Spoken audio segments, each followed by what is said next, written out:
Despite ഈ എന്നെപ്പോലെയുള്ളവരുടെ ആശങ്ക നിലനിർത്തിക്കൊണ്ട് തന്നെ ചിലപ്പോൾ പിടിച്ചെടുത്തുനിന്ന് വരും. കാരണം എൻ്റെ തന്നെ സുഹൃത്തുക്കൾ ഇത് പിടിച്ചെടുക്കണമെന്ന് ആഗ്രഹിക്കുന്നവർ, അവരുമായിട്ടും ഞാൻ ക്ലോസ് കോണ്ടാക്റ്റിലാണ്. അപ്പോൾ അവർ പറഞ്ഞു, മോഹൻദാസിൻ്റെ പേടി എന്താ, റാഡിക്കൽ ഇസ്ലാമിനെ കൈകാര്യം ചെയ്യുന്നതിൽ നമ്മൾ പരാജയപ്പെടുമോ എന്നുള്ള ആശങ്ക. ഇതാണല്ലോ പ്രശ്നം. അല്ലാതെ POK പിടിച്ചെടുക്കണ്ട, അത് പൊക്കോട്ടെ, അവൻ കൊണ്ടുപോട്ടെ, ഇതല്ല മോഹൻദാസിൻ്റെ ഉള്ളിൽ. ഇത് പിടിച്ചെടുത്താൽ എന്താവും, എങ്ങനെ കൈകാര്യം ചെയ്യും? 55 ലക്ഷം വീണ്ടും മുസ്ലിങ്ങൾ നമ്മളെ ഇന്ത്യയിലേക്ക് ചേർക്കുന്നു. നമ്മുടെ ഡെമോഗ്രഫി മൊത്തത്തിലൊന്ന് മാറുന്നു. പ്രത്യേകിച്ച് നോർത്തേൺ സൈഡിൽ, നോർത്ത് വെസ്റ്റേൺ സൈഡിൽ, നോർത്ത് ഈസ്റ്റേൺ വേറെ പ്രശ്നങ്ങൾ നിൽക്കുന്നു. അരുണാചൽ പ്രദേശ്, ആസാം, മണിപ്പൂർ അവിടെയൊക്കെയുള്ള പ്രശ്നങ്ങൾ വേറെ നിൽക്കുന്നു. ഇതാണ് മോഹൻദാസിൻ്റെ ആശങ്ക. ഇത് ഇഫക്റ്റീവ്ലി നമ്മൾ കൺട്രോൾ ചെയ്യും. നമ്മളാരെങ്കിലും വിചാരിച്ചിരുന്നോ ഒരു ലാർജ്ലി ഹിന്ദു ഭരണകൂടം ഇത്രയും കാലം ഭാരതത്തിൽ നിലവിൽ വരുമെന്ന്? മൻമോഹൻ സിംഗിൻ്റെയോ നരസിംഹറാവുവിൻ്റെയോ ഒക്കെ കാലത്ത് it was a gone case. Vajpayee വന്നപ്പോഴും 24 പാർട്ടികൾ ചേർന്ന് ഒരു കോയലീഷൻ മിനിസ്ട്രിയാണ് വാജ്പേയിയുടെ. വാജ്പേയി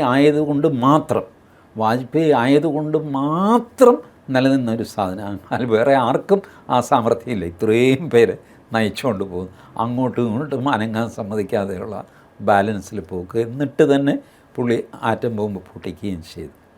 അതായിരുന്നു വാജ്പേയിയുടെ സാമർഥ്യം.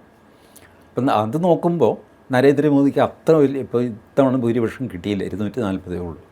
ബട്ട് 2 അലൈസുമായിട്ട് വേറെ പ്രശ്നമൊന്നുമില്ല. മോദിക്ക് എന്ത് ചെയ്യാനും അവർ സപ്പോർട്ടാണ്, എന്ത് വേണമെങ്കിലും. ഇൻഫാക്റ്റ് ഭൂരിപക്ഷം ഉള്ളതിനേക്കാൾ ശക്തനാണ് ഭൂരിപക്ഷം ഇല്ലാത്ത മോദി എന്നുള്ള സ്ഥിതി വന്നു.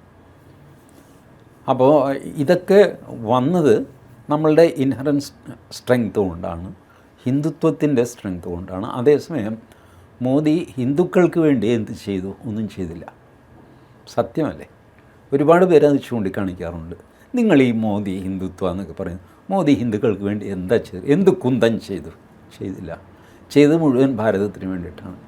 ഈ ഭാരതത്തിന് വേണ്ടി ചെയ്യുന്നത് തങ്ങൾക്ക് വേണ്ടി ചെയ്യുന്നു എന്ന് ഉള്ള ഫീലിംഗ് ഉള്ള ഒരേ ഒരു വർഗം ഹിന്ദുവാണ് താൻ.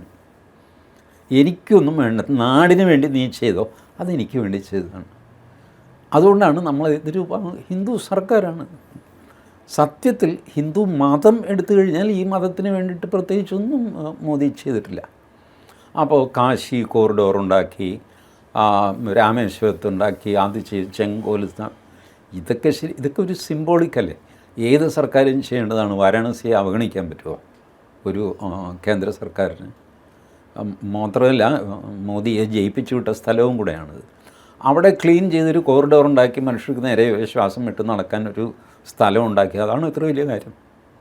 അത് ഹിന്ദു സമൂഹത്തിന് വേണ്ടി ചെയ്തല്ലോ. പൊതുവേ ഉത്തർപ്രദേശിലെ ആൾക്കാർക്ക്, പിന്നെ പുറത്തുനിന്ന് വരുന്നവർക്ക് ഇപ്പോൾ എല്ലാം സൗകര്യം കിട്ടുന്ന ഏർപ്പാടാണ്. ഇപ്പോൾ ഹിന്ദുവിന് മാത്രം എന്ന് പറഞ്ഞ് ഒരു സൗജന്യവും മോദി ചെയ്തിട്ടില്ല.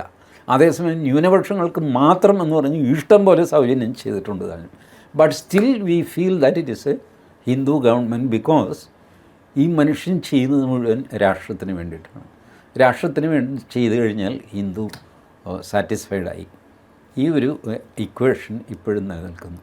ഇത് ഇങ്ങനെ നിലവിൽ വരുമെന്ന് നമ്മൾ പ്രതീക്ഷിച്ചിരുന്നില്ല.